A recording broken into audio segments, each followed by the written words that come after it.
นเข้มแข็งสู้ทุกแรงทำสติปัญญาฝึกฝนและลดอยู่ทุกเวลาเพิ่มพูนปัญญาให้สลาดแหลมคมทั้งประสบการณ์ผ่านแล้วเราเติบใหญ่สู้เลื่อยไปเอาวิสัยมันยังสะสมให้มันทั้งหลายให้มันจง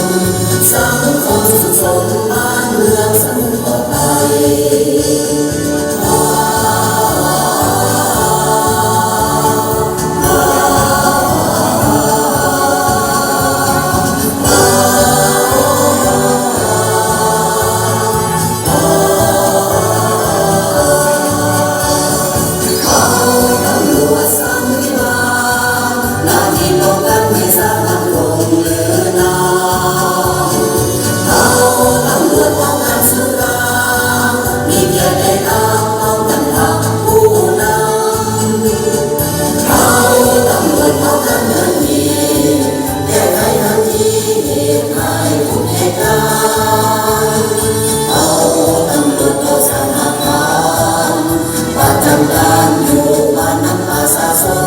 เอาแนวทางรักกฎหมายรักเผยแผ่ทุกคน